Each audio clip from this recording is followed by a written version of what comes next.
red hot. Tyler Reddick survives a late race overtime, wins at Michigan, and takes over the regular season points lead.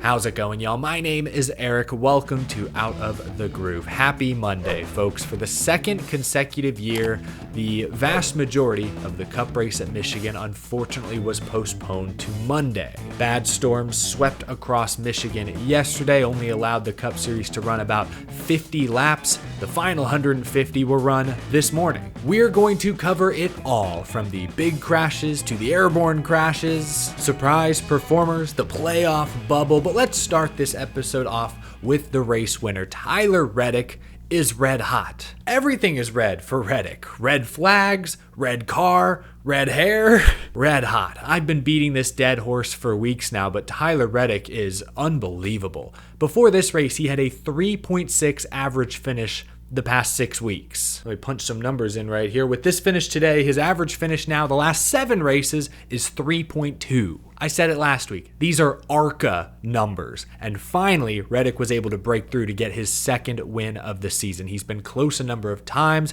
Last lap at Nashville, charging hard. Final laps at Chicago, made a mistake. Darlington months ago, let that one slip away. Today, Reddick got it back. He lost the lead on the first overtime, got it back on the second. Really impressive stuff, especially when you consider that Michigan has not been kind to Reddick in the past. Before today, his career best finish here was 18th, had a career average of 26th. Now, some of that is fluky. Like last year, I think he had a top 5 car, but had like a loose wheel or an issue on pit road late that cost him a good run. But overall, Michigan has been Tyler Reddick's boogeyman. Today, he took over. Congratulations to Tyler Reddick, 2311 Racing. They have to be taken seriously as legitimate championship contenders. They made the round of 8 in their first year together in 2023. This is year 2. Reddick, Billy Scott, that whole team looks championship caliber. And now that he's got 2 wins, currently the regular season points leader, if that holds, he will have a ton of playoff points, which will be crucial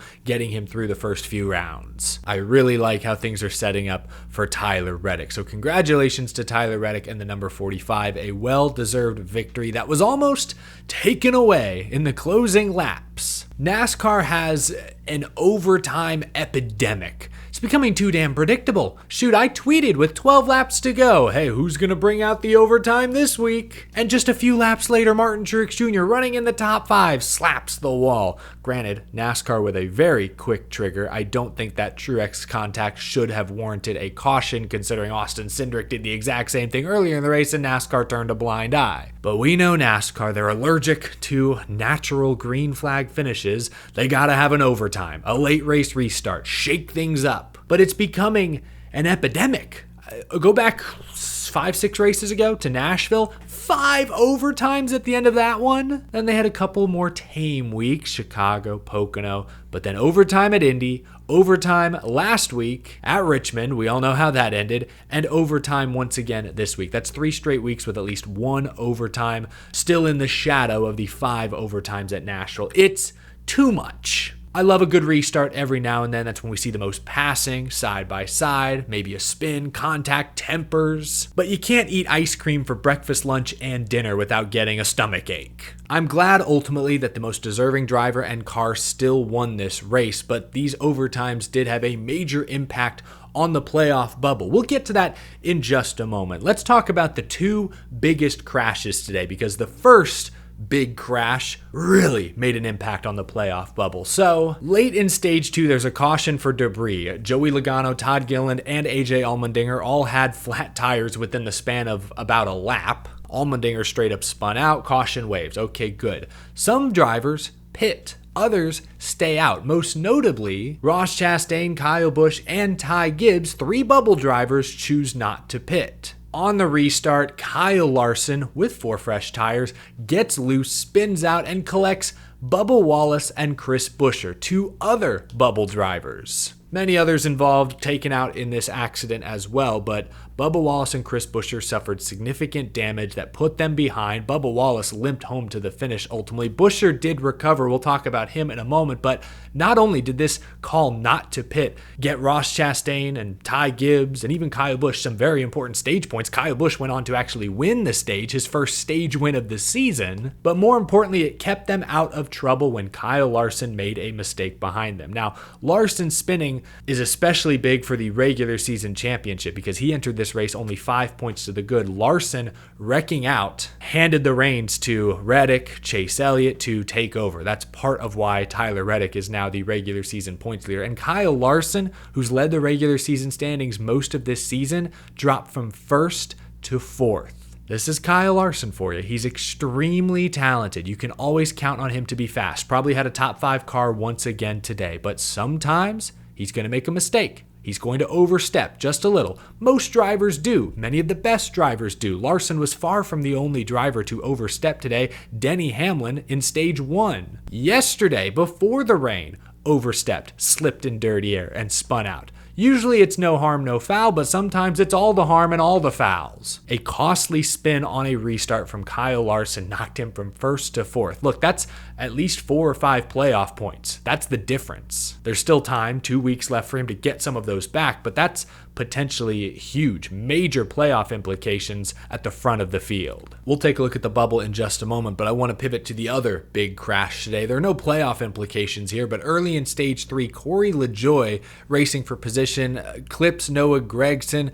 slides to the inside and gets airborne, flips. A classic NASCAR blowover. That's 2 we saw this weekend, both in similar spots. One in the Xfinity race yesterday with Kyle Sieg, one today with Corey LaJoie.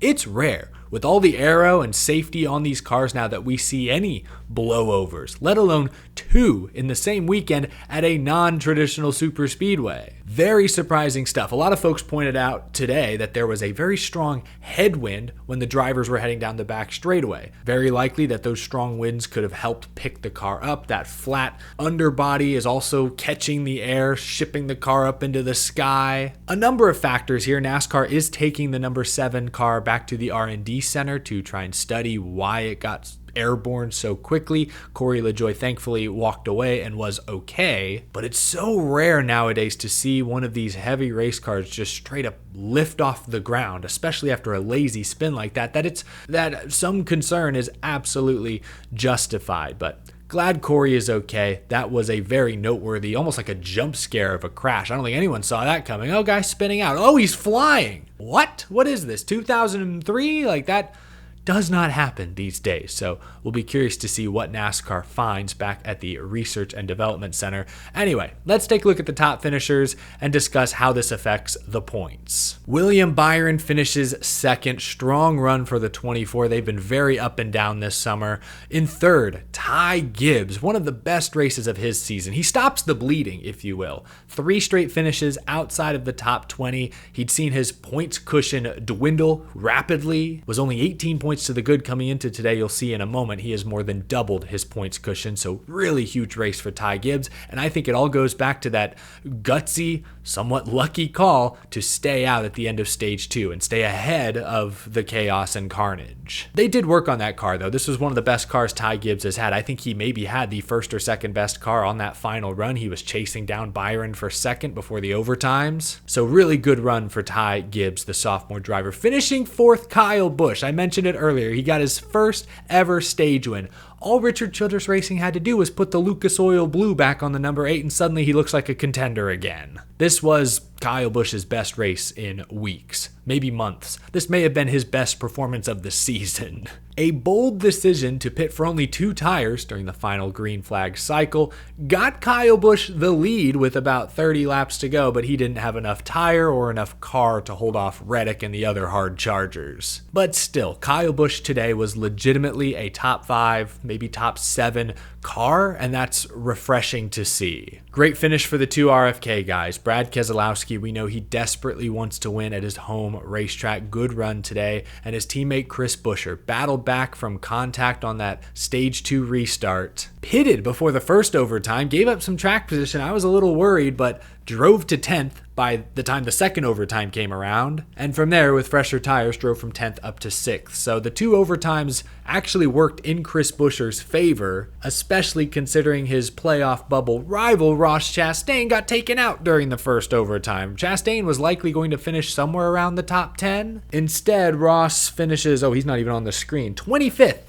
25th for Ross Chastain. Gosh. So yes, those two overtimes were very kind to Chris Buescher. Great perseverance from that 17 bunch. The defending Michigan race winner. Back-to-back top 10s for Daniel Suarez. Shout out to Denny Hamlin. After spinning yesterday and damaging the underwing slightly, he still battled to get a respectable finish today. Two Spire Motorsports Chevys in the top 10. Sure, Corey LaJoie went airborne, but up front it was Carson Hocevar and Zane Smith, the rookies, netting Spire their first two top 10s, or how should I phrase this? This is the first time I believe that Spire has had two cars finish in the top 10 of a single race at a non-drafting track. That's awesome. Some SHR guys just outside the top 10. Decent run for Harrison Burton. Chase Elliott ends up 15th. He had a top 5 run going. Something happened on the final lap between he and Ryan Blaney, knocked them both deeper in the field. So that kind of sucks because Chase Elliott was locked in the regular season championship battle with Larson, with Reddick, with Hamlin. So losing a bunch of spots on the final lap, not going to help his efforts. That's a bummer. Now let's take a look at the playoff standings. Way off on the side there, you can see the regular season standings. Tyler Reddick is now your points leader. 10 points ahead of Chase Elliott. Then there's Denny Hamlin. Kyle Larson goes from 5 points up to 32 points down. 4th place. Gosh. Meanwhile, underneath me, the playoff cut line is tight. Only 1 point separates Chris Buescher and Bubba Wallace. I feel for Bubba Wallace. He had a great car early on. Again, got caught up in that crash at the end of stage 2. Damaged the 23. He couldn't recover. Finished, I believe, 26th. So earned some stage points early. That was about his only saving grace. He was probably thankful that Chastain had issues. Ty Gibbs, I mentioned earlier, now plus, this is what NBC showed at least, plus 39. Truex plus 77 is virtually a lock with 2 races to go, but from Gibbs, Chastain, Buescher, Bubba, no one's safe. Even Kyle Busch ate into that gap a bit. He's still looking for a win above all else. But there you go. Look at the points. A look at the top finishers. Let's see. We talked about Tyler Reddick, Corey LaJoie getting airborne, the overtime epidemic. I guess all that's left is to put this race on the Groovy Gauge. The Groovy Gauge is powered by Electric E-Bikes. Head to electricebikes.com to learn more. Link is down in the description below. Good race yesterday and today. Again, I'm glad the iffy late race caution didn't have a dramatic effect on the winner of this race. It did shuffle the rest of the leaderboard quite a bit. Overall, though, this was a decent race. A mix of tire and pit strategy. Hard to pass, but not impossible. A couple wow moments. I mean, Hamlin spinning out racing for 3rd yesterday had me go, wow. Corey LaJoie airborne had me stunned. Larson making a costly mistake for himself and so many others also shook me. So overall, I thought this was a really good, well-rounded NASCAR Cup Series race. I'm going to go 75% on the Groovy Gauge. It's a shame that so many races this season have been impacted by weather, and Michigan in particular has not caught many breaks in recent seasons. It's tough. A lot of debate online this week about the late start times. We've talked about them at great length in the past.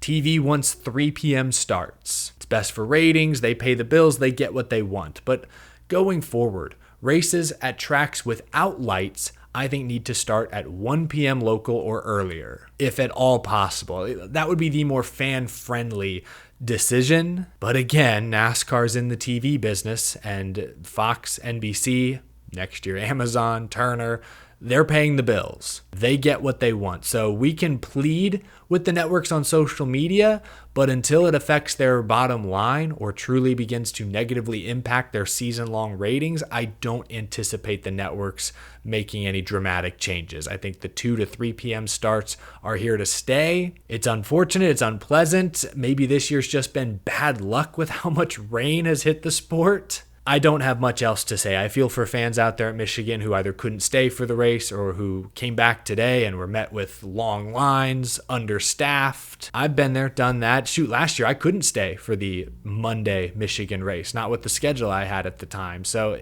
it sucks. And it sucks that it's impacted so many fans this season in particular. I guess we have an overtime epidemic. We've also, I don't know, it's been like a flood. Monsoon season, I suppose, has followed NASCAR basically since February. I don't know what it is. 2024 has been a weird year. But there's the groovy gauge. Leave your thoughts down in the comment section below. Quick announcement. I will be at Daytona this weekend for the Xfinity and Cup Series races, and on Friday, ahead of the Xfinity Series race, you can come see me and Brennan Poole do a live episode of our show Power Hour. We will be at the NASCAR Experience stage at 4:30 p.m. It's just outside the track. I don't even think you have to scan your ticket to get there. Be sure to stop by. We'll be doing a short Q&A, good racing conversation, Daytona preview. We should have a fun guest joining us, and we'll be sure to stick around afterwards to chat with fans as well. I can't wait. I love Daytona. Doesn't matter if it's February, August, July. I love it. Really appreciate the track and NASCAR allowing Brennan and I to do a short live show. The show's called Power Hour usually. We don't have an hour time slot. I think it'll be closer to 20-30 minutes. So get there right at 4:30 if you want to see us. Hope to see many of you fans out there this Friday. That's going to do it for this episode, folks. Leave a like if you enjoyed. Subscribe for more NASCAR content, commentary, race recaps, and more. And as always, a huge thank you to my very generous Patreon supporters. I will see you all again tomorrow. Got lots of content planned this week, and then of course I will see you at Daytona Friday and Saturday. Stop by Friday at 4:30, NASCAR Experience stage. Hope to see you there. Thanks for watching, folks. Have a wonderful start to your week.